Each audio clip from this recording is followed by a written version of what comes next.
अस्सलाम वालेकुम नाज़रीन, हमारे मुआशरे की एक बड़ी तादाद जो है वो गैर शादीशुदा अफराद पर मुश्तमिल है।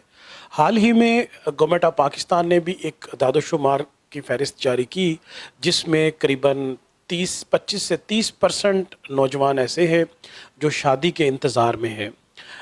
मर्द व ख़वातीन इतनी बड़ी तादाद में जिस मुल्क में शादी के बग़ैर हैं, वहाँ पे दीगर मसाइल भी जन्म लेते हैं और हर गैर शादीशुदा शख्स की ये कोशिश है और उनकी तवज्जो होती है इस तरफ कि वो अपनी शादी कर सकें।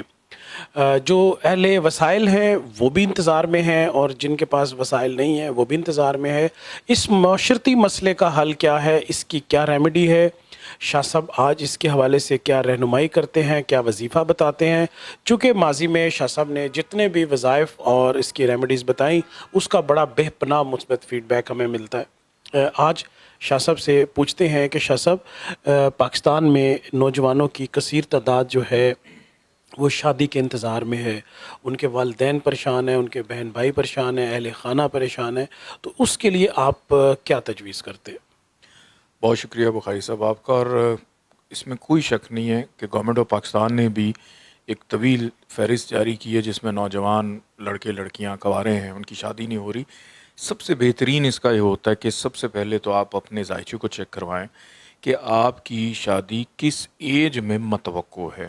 चूँकि हम एक ऐसे माशरे में रहते हैं कि जहाँ पर बच्चा जवान बाद में होता है, लेकिन उसकी शादी होने के मामलात पहले से ही डिज़ाइन हो रहे होते हैं उनके वालिदैन की जानिब से। इस वजह से बच्चों का रुझान तालीम की तरफ कम हो जाता है, करियर की तरफ कम हो जाता है और उनकी ज़िंदगी का बस एक ही पैशन रहता है कि हमने बड़े होके दूल्हा बनना है या दुल्हन बनना है, बाकी चीज़ें सब पीछे रह जाती हैं। इसके लिए आज मैं एक बड़ा मुजरब आपको अमल बताऊँगा, वजीफ़ा बताऊँगा कि अल्लाह ताला के दो नाम हैं, या वारिसो या मुईदो, या वारिसो या मुईदो।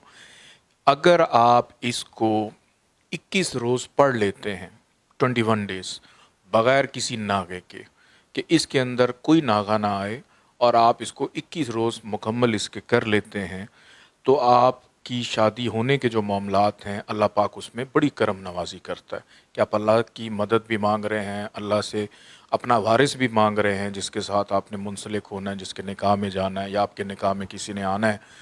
लेकिन इसका एक तरीक़ाकार होता है कि इसको पढ़ा कैसे जाए। हर इंसान के मोबाइल में एक कंपस मौजूद होती है, आप देख सकते हैं कि कंपस है जिसके अंदर नॉर्थ, ईस्ट, साउथ, वेस्ट। कि सबसे पहले आपने ईस्ट की तरफ अपने चेहरे को करना है, जहाँ से सूरज निकलता है, मशरिक के ईस्ट की तरफ आप पहले अपने चेहरे को करें और आपने 707 दफ़ा या वारिसो या मुईदो पढ़ना है। फिर उसके बाद आप जुनूब की तरफ चले जाएं, जुनूब की तरफ अपने चेहरे को करें और 707 दफ़ा या वारिसो या मुईदो पढ़ें। फिर आप मगरिब की तरफ आ जाएं, 707 दफ़ा या वारिसो या मुईदो पढ़ें। फिर आप शुमाल की जानिब जाएं और 707 दफ़ा या वारिसो या मुईदो पढ़ें। और आखिर में किबला रुख होकर 707 दफ़ा आपने या वारिसो या मुईदो पढ़ना के 4 डायरेक्शंस, और आखिर में किबला रुख होके या वारिसो या मुईदो अव्वल आखिर 14 दफ़ा दुरूद पाक के साथ 21 रो अगर आप इसको पढ़ते हैं तो इतना मुजरब है कि जिन भी लोगों को ये बताया और उन्होंने किया, अल्लाह पाक ने करम किया। लेकिन इसकी शर्त यह है कि आप शादी की एज से गुज़र रहे हैं। ऐसा नहीं कि आप ये सुनकर ही आपकी अभी तालीम की एज है, 15 साल के हैं, 16 साल के, क्योंकि मेरे साथ बच्चे बच्चियाँ 15 साल 12 साल के भी रब्ता करते हैं कि जी हमारी शादी करनी है, माँ बाप को पता नहीं होता। तो अगर आप डिज़र्विंग हैं, आप शादी की एज से गुजर रहे हैं, आप रिश्ता देख रहे हैं, आप किसी को पसंद कर रहे हैं, वो मान नहीं रहे हैं, उसमें कोई ताख़ीर आ रही है, तो अगर आप ये करें तो शादी के अंदर आने वाली जितनी भी रुकावटें शादी होने के हवाले से, तो अल्लाह पाक इसमें बड़ा करम करता है। बहुत शुक्रिया शाह साहब। इंशाल्लाह कोशिश करेंगे कि अगली वीडियो में पसंद की शादी के बारे में भी शाह साहब से कुछ जानने की कोशिश करेंगे। तब तक हमें इजाज़त दें।